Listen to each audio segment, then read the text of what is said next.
최근 3년간 카약 안전 사고는 신고된 주요 사고만 40건으로 작년과 올해 수상레저 사망자 중 카약 같은 패들을 이용한 기구 활동 중에 발생한 것이 전체의 절반을 차지하고 있습니다. 사고 유형으로는 전복 사고가 전체의 약 85%로 가장 많았는데요. 사고 원인으로는 기상 악화가 45%, 조종 미숙이 38%, 선체 결함이 17% 순이었습니다. 올해 초에도 강릉시에서 카약 동호회 활동을 하다가 갑작스러운 기상 악화로 인해 카약이 전복되어 활동자가 실종된 사고가 있었습니다. 카약은 전복되었을 때 신속히 복원하지 못하면 인명사고로 이어질 가능성이 매우 높으며 모터보트 등 다른 수상 레저 기구에 비해 사망사고 개연성이 가장 높습니다. 때문에 사고 예방을 위해 여럿이 그룹을 지어 활동하는 것이 안전하며 한 분이라도 음주를 하셨다면 반드시 활동을 자제하셔야 합니다.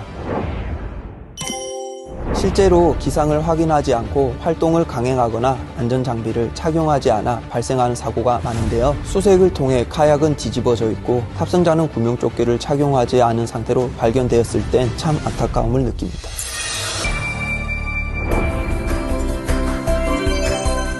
먼저 활동 전엔 반드시 활동지 기상을 확인해 주세요. 카약 활동은 기상 영향을 많이 받기 때문에 무엇보다 기상 확인이 선행되어야 합니다. 활동 전 해로드와 기상청 날씨 알림이 같은 필요한 어플을 다운받고 활동지 기상 정보를 확인합니다. 주변에 다른 선박이 지나가면 그 여파로 카약이 전복될 수 있기 때문에 활동 중에는 항상 주변을 잘 살펴야 합니다. 배수면인 강이나 하천의 경우 수자원 관리 시스템이나 홍수통제소 같은 홈페이지에서 강의 수위와 홍수주의보 등 관련 정보를 확인할 수 있습니다. 안전한 수상 레저 활동을 위해 구명조끼와 기본적인 안전장비를 꼭 준비하세요. 카약은 보통 4월부터 타시는데요. 날씨가 따뜻하다고 생각돼도 실제 바닷물에 들어가시면 물이 차고 매우 추울 수가 있습니다. 그래서 체온 유지를 위해 항상 슈트를 착용하셔야 합니다. 선체에 구멍은 없는지, 배수구 마개는 잘 막혀 있는지 꼼꼼하게 점검합니다. 활동 중 스마트폰을 이용해서 신고나 기상 확인을 할 수 있도록 휴대전화 방수팩을 꼭 챙기시고 비상 경적과 배수 펌프, 예비 패드를 준비해 주세요.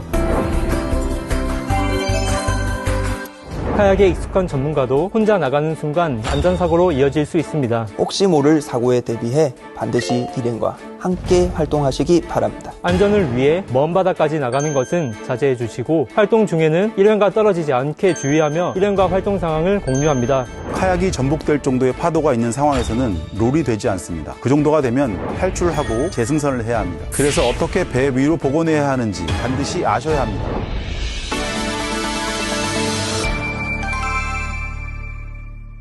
레스큐하는 방법인데 1인 레스큐를 하실 거예요. 혼자서 다시 이 배를 올라가는 재승선하는 기술이에요. 패들은 잡고 있어야 돼요. 패들이 없으면 리마운트 한다고 해도 배를 가져갈 수가 없겠죠. 그러니까 무조건 패들은 잡고 있어야 돼요. 오른손 잡아야 돼요. 잡은 상태에서 배 속에 이렇게 물속에 있다고 가정했을 때 패들이 항상 오른손에 잡고 있고 여기를 잡고 배 양쪽에 잡은 상태에서 엎드려서 하나 둘 셋 해서 끌어당기게 되면은 다리를 일직선으로 다리를 띄어 올려서 당기게 되면 그 가슴까지 그냥 한 번에 끌어올릴 수가 있어요.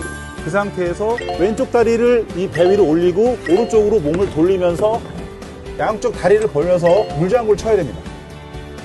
그러면서 앞으로 끌어당겨서 이 안에 다시 앉으면 되는 거예요. 이건 파도가 클 때는 하기가 좀 어렵지만 그래도 기본적으로 알고 있어야 되는 겁니다. 자, 보시면 이 손을 잡으시고요. 자, 이 상태에서 자, 오른손을 뻗으세요. 뻗어서 반대쪽으로 넘기세요. 이 손날이 있을 때 브레이드 랄이 이렇게 맞아야 돼요. 살짝 앞으로 숙인 상태에서 이 팔로 배를 감싸고 이쪽으로 당기고 이쪽으로 밀면서 짚고 일어나면 되는 거예요. 조금 어렵게 좀 한번 해볼게요. 앞으로 숙이고 자, 뒤집은 다음에 하는 거예요. 하나, 둘, 셋. 네. 짚고. 자, 탈출. 잘 안 되죠? 제가 한번 보여드리겠습니다.